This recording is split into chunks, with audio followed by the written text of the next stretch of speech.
विशिष्ट शिक्षकों को विद्यालय योगदान संबंधी कन्फ्यूजन समाप्त। शिक्षा विभाग जुटी नियोजित शिक्षकों को राजकर्मी बनाने में। फिलहाल कोई भी बैठक नहीं हुई। खबर देखने वाले आप तमाम दर्शक बंधुओं को अपने ही दोस्त एसके चौधरी की ओर से प्यार भरा नमस्कार और आदाब। दोस्तों, इन दिनों खास तौर पर शिक्षा विभाग बिहार के तमाम नियोजित शिक्षक जो सक्षमता परीक्षा उत्तीर्ण होकर राजकर्मी बनने वाले हैं, उन्हीं के ऊपर अपना ध्यान केंद्रित करके बैठी है। शिक्षा विभाग सिर्फ शिक्षक जो राजकर्मी का दर्जा प्राप्त करेंगे, उन्हीं के लिए सारे क्रियाकलापों का आयोजन कर रही है। साथ ही ट्रांसफर संबंधी बिंदु पर शिक्षा विभाग की अहम बैठक होने वाली थी, जो नहीं हो सकी है। परंतु बिहार के सक्षमता उत्तीर्ण शिक्षक जो 1 जनवरी 2025 से विद्यालय योगदान करेंगे, उनके बीच में कई तरह के कन्फ्यूजन थे, अब वह समाप्त हो गए हैं। दोस्तों, इन बिंदुओं पर चर्चा करने से पहले हमारा गुजारिश है कि अगर आप नए हैं, अभी तक हमारे इस चैनल सुसत्य वचन को सब्सक्राइब नहीं किए हैं, तो कृपया अभी सब्सक्राइब कर लेंगे। दोस्तों, हम बता दें कि बिहार शिक्षा विभाग इन दिनों सिर्फ बिहार के सक्षमता उत्तीर्ण शिक्षक जो राजकर्मी का दर्जा प्राप्त करने वाले हैं, उन्हीं के ऊपर अपना ध्यान केंद्रित करके बैठी है, ताकि शिक्षकों के वर्षों की मांग पूरी हो सके, शिक्षकों के सपने साकार हो सके। इसके लिए पहले से ही तिथियों का निर्धारण किया जा चुका है और जो खबर आई है उसके अनुसार बिहार के लगभग सभी जिलों में शिक्षकों के औपबंधिक नियुक्ति पत्र के साथ साथ अन्य योगदान प्रपत्र भी शिक्षकों को मुहैया करा दिया गया है। बड़े ही जोरों शोर से शिक्षकों के बीच औपबंधिक नियुक्ति पत्र और योगदान प्रपत्र वितरण का कार्य किया जा रहा है। खबर के अनुसार देर शाम तक नियुक्ति पत्र और अन्य प्रपत्र का वितरण किया गया है, क्योंकि विभाग की ओर से सख्त निर्देश है कि ससमय शिक्षकों को तमाम कागजात उपलब्ध हो जाना चाहिए। वहीं इन बिंदुओं पर आखिर कौन कौन से कागजात शिक्षकों के द्वारा योगदान के समय मुहैया कराया जाना है, साथ ही साथ शिक्षकों के द्वारा किस तिथि को योगदान किया जाए ताकि शिक्षकों को किसी भी प्रकार का हानि या फिर लॉस नहीं हो सके। दोस्तों, आइए हम इसके बारे में चर्चा करते हैं। सबसे पहले कि आखिर योगदान के क्रम में शिक्षकों के द्वारा विद्यालय प्रधान को कौन कौन से डॉक्यूमेंट उपलब्ध कराया जाना है। वैसे इसके संबंध में अभी तक कोई भी पत्र जारी नहीं किया गया है। अभी तक के प्राप्त खबर के अनुसार शिक्षकों के पास 3 कागजात मुहैया कराए गए हैं, जिसमें शिक्षकों का औपबंधिक नियुक्ति पत्र, विद्यालय योगदान प्रपत्र और पदस्थापन प्रपत्र भी है। इन तीनों ही पत्रों को अपने अपने प्रधानाध्यापक के पास जमा किया जाना है और खबर के अनुसार शिक्षकों का योगदान भौतिक रूप के बाद ऑनलाइन माध्यम से भी कराया जाएगा। शिक्षकों के द्वारा विद्यालय में योगदान करने के बाद ही प्रधानाध्यापक के द्वारा ऑनलाइन माध्यम से उक्त डॉक्यूमेंट को अपलोड कर दिया जाएगा। उसके बाद इसका वेरिफिकेशन समाप्त हो जाएगा। ऑनलाइन होते ही शिक्षकों का योगदान पूर्ण माना जाएगा। जब तक ऑनलाइन की प्रक्रिया संपन्न नहीं होगी, तब तक शिक्षकों का योगदान सत्यापित नहीं माना जाएगा। इस आधार पर ऑनलाइन माध्यम से शिक्षकों का योगदान कराया जाएगा प्रधानाध्यापक की ओर से। अब आइए दोस्तों, आखिर शिक्षकों के द्वारा किस तिथि को विद्यालय योगदान किया जाए ताकि शिक्षकों को कोई भी आर्थिक नुकसान या फिर वरीय और कनीय के संबंध में कोई नुकसान नहीं झेलना पड़े। इसके संबंध में कई तरह के अटकलें लगाई जा रही थी। कई तरफ से ये खबर भी दी जा रही थी कि शिक्षकों का एक इंक्रीमेंट का नुकसान होगा, तो उधर जुलाई के बदले जनवरी में इंक्रीमेंट देना प्रारंभ किया जाएगा। अगर सही तरीके से देखा जाए और विचार किया जाए, वास्तव में शिक्षा विभाग की ओर से ऐसा कोई स्पष्ट दिशा निर्देश नहीं जारी किया गया है, जिसके अनुसार शिक्षकों को विशिष्ट शिक्षक के रूप में वेतनमान का निर्धारण जिस वक्त होगा, उसमें कोई नुकसान झेलना पड़ेगा।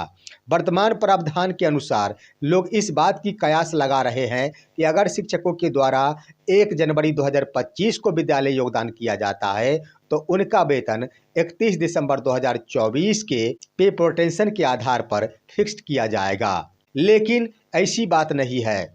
वर्तमान प्रावधान के अनुसार और साथ ही साथ नियमित कोटि के शिक्षकों के द्वारा जो भी लाभ लिया गया है, उसके अनुसार अब एक दिन पूर्व के वेतनमान के अनुसार कोई भी लाभ देय नहीं होता है। जिस तिथि को शिक्षक योगदान कर रहे होते हैं, उसी तिथि के वेतनमान के अनुसार शिक्षकों को लाभ दिया जाएगा। उसके आधार पर मैं आपको बता दूं कि 1 जनवरी 2025 को अगर शिक्षकों के द्वारा विद्यालय योगदान किया जाता है तो उस तिथि को जो वेतनमान देय हो रहा है उसी का पे प्रोटेंशन का लाभ शिक्षकों को मिलेगा। क्योंकि आप सामान्य अर्थों में भी देख सकते हैं कि जिस तिथि को शिक्षकों के द्वारा विद्यालय योगदान किया जा रहा है उस तिथि को विद्यालय योगदान करने से पूर्व भी शिक्षक अपने पूर्व के पद पर कार्यरत हैं, यानी नियोजित शिक्षक के पद पर भी वो कार्यरत है। तो इसके आधार पर अगर शिक्षकों के पास सुविधा है, शिक्षकों के पास कोई समस्या नहीं है, शिक्षक 1 जनवरी 2025 को विद्यालय में योगदान करने में असमर्थ नहीं है, तो उन्हें 1 जनवरी 2025 को अपना अपना विद्यालय योगदान कर लेना चाहिए। वहीं दोस्तों 1 जनवरी को विद्यालय योगदान करने के उपरांत एक दूसरा लाभ शिक्षकों को यह भी होगा कि शिक्षकों का इंक्रीमेंट 1 जुलाई से लागू हो जाएगा। ऐसा प्रावधान है और यह बिल्कुल स्पष्ट है। अगर शिक्षकों के द्वारा 1 जनवरी को विद्यालय योगदान किया जाता है तो उन्हें अगला वेतन वृद्धि का लाभ 1 जुलाई 2025 से प्रभावी हो जाएगा। लेकिन वहीं कई प्रकार के भ्रम भी फैलाए जा रहे हैं और ये भी कहा जा रहा है कि 2 जनवरी को शिक्षकों के द्वारा अगर योगदान किया जाता है तो उन्हें 1 जनवरी को प्राप्त हो रहे वेतनमान का पे प्रोटेंशन का लाभ मिलेगा और शिक्षक इससे आर्थिक रूप से लाभान्वित हो सकेंगे। लेकिन इस उधेड़-बुन में नहीं रहना है। 1 जनवरी को ही अगर शिक्षक योगदान करते हैं फिर भी उन्हें 1 जनवरी के वेतनमान का ही पे प्रोटेंशन का लाभ मिलेगा। 2 जनवरी को भी अगर योगदान किया जाता है फिर भी उन्हें 2 जनवरी के पे प्रोटेंशन का लाभ मिलेगा। तो इस आधार पर शिक्षकों को 1 जनवरी को ही विद्यालय योगदान करना चाहिए। वहीं अगर 2 जनवरी को विद्यालय योगदान कराया जाता है तो उन्हें अगले वेतन वृद्धि के रूप में जुलाई 2025 का लाभ नहीं मिल पाएगा, क्योंकि 6 महीने का अंतराल अगले वेतन वृद्धि के लिए होना जरूरी है।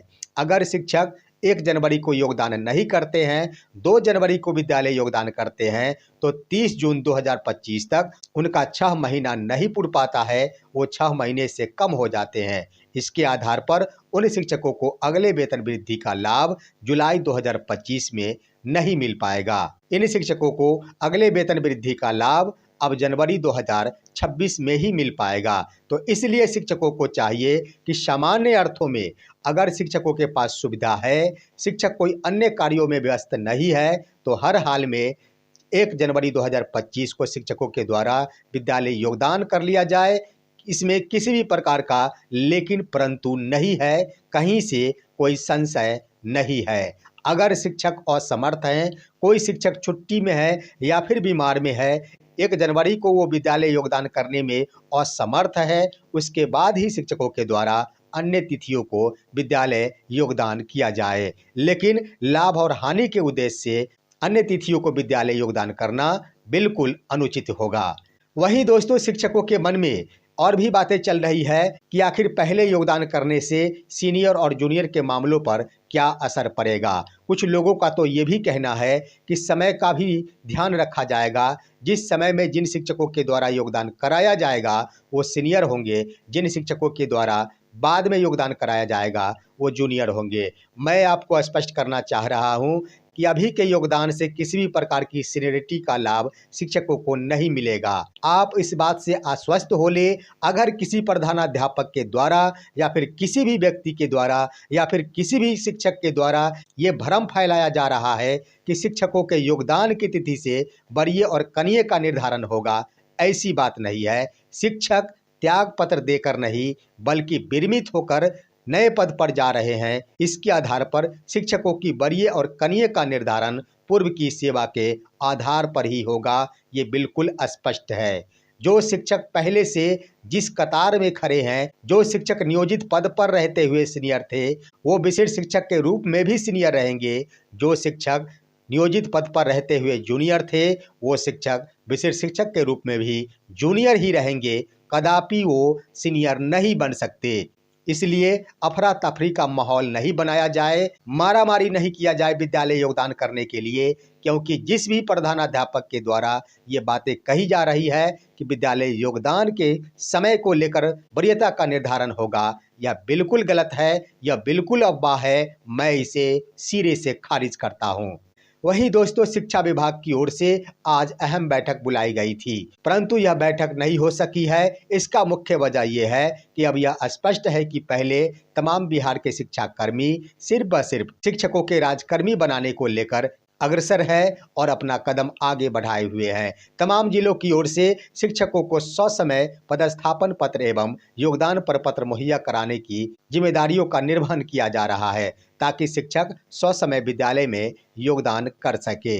अब संभावना ये जताई जा रही है कि शिक्षकों को विद्यालय योगदान करते देखना चाहती है शिक्षा विभाग, क्योंकि पोर्टल पर योगदान संबंधी सूचना प्रधानाध्यापक की ओर से देनी है। जो ही पोर्टल के माध्यम से सूचना शिक्षा विभाग के पास पहुंच जाएगी, विभाग को यह स्पष्ट और संदेश मिल जाएगा कि आखिर किन किन शिक्षकों के द्वारा विद्यालय योगदान कर लिया गया है। इसके बाद ही शिक्षकों की ट्रांसफर की प्रक्रिया प्रारंभ हो पाएगी, क्योंकि मैंने पहले भी कह दिया है कि शिक्षकों का ट्रांसफर 7 जनवरी से पहले कदापि संभव नहीं है। 7 जनवरी के बाद ही सभी कोटियों के शिक्षकों का स्थानांतरण संभव है। इसलिए एसीएस डॉक्टर एस सिद्धार्थ के लिए कोई भी जल्दीबाजी नहीं है कि जल्दीबाजी में आनन फानन में शिक्षा विभाग की बैठक बुलाया जाए और उस बैठक के अनुसार ट्रांसफर के बिंदुओं पर विचार विमर्श किया जाए। अभी वक्त है, ज़्यादा समय है शिक्षा विभाग के पास। 7 जनवरी तक शिक्षा विभाग के पास पूरा समय है। जब तक सक्षमता उत्तीर्ण शिक्षक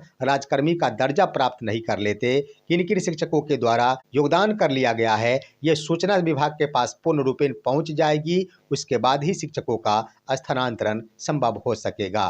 फिलहाल आज की खबर बस इतना ही। क्या कुछ नया अपडेट आता है इसके संबंध में हम अगली खबर लेकर आप सभी के बीच रूबरू होते रहेंगे।